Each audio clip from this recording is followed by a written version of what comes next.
오늘은 출애굽기 4장 1절로 17절의 말씀에 의거해서 걱정이라고 하는 제목을 가지고 서로 은혜를 나누기를 원합니다.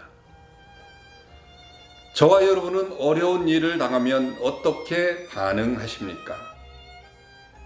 대부분 사람들은 어려움을 당하게 되면 낙심이 되어서 밥맛이 떨어지고 잠도 오지 않고 마음이 진정되지 않아서 서성거리고 그렇지요. 어떤 사람은 머리를 싸매고 눕거나 미친 듯이 자신을 도울 사람을 찾아 헤맬 것입니다. 늘 기도하시는 저와 여러분들은 어려움을 당하면 무엇보다 먼저 하나님 앞에 엎드려 기도하리라 믿습니다. 그렇습니다. 우리는 어려울 때 하나님께 기도하며 하나님을 전적으로 의지하는 사람이 되어야 됩니다. 조바심하거나 고민할 것이 아닙니다. 그 시간에 전능하신 하나님 앞에 엎드리시길 바랍니다. 어려운 소식을 들으면 거울 앞에 서서 거울에 비춰진 자신에게 말하십시오. 너 걱정하니? 걱정하지 마라. 너와 함께 하시는 하나님이 너를 도우신다. 하나님을 신뢰하자. 하나님을 능력을 구하자. 할렐루야. 이렇게 외치시길 바랍니다. 믿음으로 행할 때 하나님의 크신 능력을 체험하게 될 줄로 믿습니다. 신명기 28장 7절 말씀을 읽겠습니다. 한마디씩 따라하시길 바랍니다. 내 대적들이 일어나 너를 치려하면 하나님께서 그들을 네 앞에서 패하게 하리니 그들이 한 길로 너를 치러 돌아왔으나 네 앞에서 7길로 도망하리라. 할렐루야. 그런데 모세는 하나님께서 함께 하실 것을 약속하시고 성취에 대한 확신의 말씀을 거듭 들었음에도 불구하고 걱정을 버리지 못했습니다. 그래서 모세는 애굽으로 떠나지 못하고 아직도 서성거리며 어쩔 줄을 모르고 있었습니다. 그가 무슨 걱정을 하고 있는지, 그리고 하나님은 이러한 모세를 어떻게 대하셨는지를 살펴보는 시간 되기를 바랍니다. 먼저 모세는 동족이 과연 자신을 하나님의 계시 전달자로 인정하겠냐고 걱정을 하였죠. 모세는 하나님께 소명을 받았지만 아직도 걱정으로 인해서 애굽으로 가지 못하였습니다. 그의 걱정은 1절 말씀처럼 지난 400여 년간 하나님의 말씀이 임하지 않았는데 하나님께서 자신에게 말씀하셨다고 한들 그들이 자신을 믿겠냐는 것이지요. 사실 그는 뼈 아픈 기억이 있습니다. 자기 딴에는 동족을 위한다고 동족을 학대하는 애굽 사람을 쳐 죽이기도 하고 싸우는 동족들을 화목하게 하려고 노력했습니다. 그런데 도리어 돌아온 것은 동족으로부터 비난과 고소였던 것이지. 모세는 화끈거리는 얼굴로 그들을 떠나야 했습니다. 그러나 사역자는 과거에 얽매여서는 안 됩니다. 아니, 연약한 자기 자신을 바라보아서는 안 됩니다. 누구든 자신을 바라보면 아무것도 할 수 없기 때문이죠. 과거의 삶에 자유로운 사람이 어디 있겠습니까? 돌아보면 허물이 보이고 연약함이 보이고 실수가 보입니다. 그런 모습을 보고 있으면 누구든 맡겨진 일을 감당할 수 없습니다. 또한 오늘 자신의 무한한 자부심을 가진 사람이 어디 있겠습니까?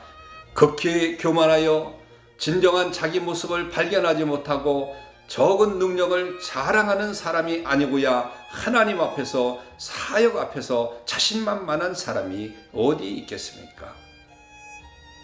하나님은 모세의 이런 생각을 아시고 눈에 보이는 확신, 곧 하나님의 능력이 어떠함을 깨닫게 하기 위해서 그의 지팡이를 사용하셨습니다. 그 지팡이의 목적은 맹수로부터 양을 보호하기 위한 것이지만 사실은 초라하고 보잘것없는 막대기에 불과합니다. 그런데 그것을 땅에 던지라는 하나님의 말씀을 따라 던졌더니 뱀이 되었습니다.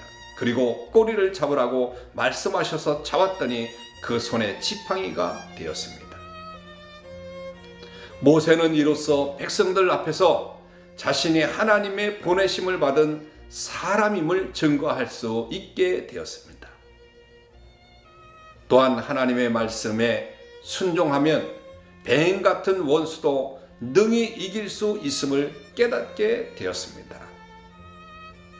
그리고 하나님은 한 번 더 이적을 보이셨습니다.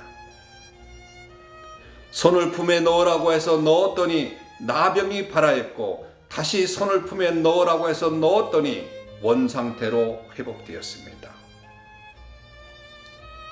나병 환자와 같은 처참한 상태에 있는 이스라엘 백성들을 구원하시라는 당신의 뜻을 재확인시켜 주신 것입니다. 하나님은 하수를 조금 취하여 육지에 부으면 피가 되리라 말씀하셨습니다. 놀라운 이적입니다. 그러나 이러한 이적이 가지는 보다 큰 목적은 모세로 하여금 연약한 자신이나 실패한 과거를 보지 말고 오직 하나님의 능력만을 가지라, 바라보라 라고 그렇게 말한 거죠. 그래서 저와 여러분들도 이 말씀을 마음에 꼭 새기시길 바랍니다. 둘째로 모세는 자신의 언변을 걱정하였습니다. 모세는 자신이 입이 뻣뻣하고 혀가 둔한 자이기 때문에 사명을 감당할 수 없다고 또다시 사양을 하였습니다. 말 그대로 하면 말이 어눌하다는 것인데 말과 행사가 능했다는 사도행전 7장 22절의 말씀에 비추어 보건대 그렇지 않을 것입니다. 특출한 달변가가 아니라고 하는 그런 생각일 수도 있겠지요. 이에 하나님은 내가 내 입과 함께 해서 할 말을 가르치시라 말씀하시면서 또다시 가라고 명하셨습니다. 그러자 이번에는 주여 보낼 만한 자를 보내소서라고 하면서 또 거절하였죠. 그러자 이번에는 노를 바라시면서, 그러나 진노의 노가 아닌 뜨거운 연민과 안타까운 품은 사랑의 진노였습니다. 그리고 아론으로 하여금 메시지를 전달하도록 하겠다고 하는 말씀을 하셨습니다. 하지만 모세는 아론에게 하나님과 같은 권위를 지니게 될 것이라는 말씀을 잊지 않으셨습니다. 우리는 이 대화를 들으면서 인간적인 생각에서 벗어나지 못하는 모세와 그리고 모세를 품에 안으시고 용납하시면서 그 일을 맡기시는 하나님의 마음을 볼 수 있게 되는 거죠. 혹시 여러분은 이런저런 걱정으로 주의 일을 뒤로 미루는 모세 같은 존재가 아닙니까?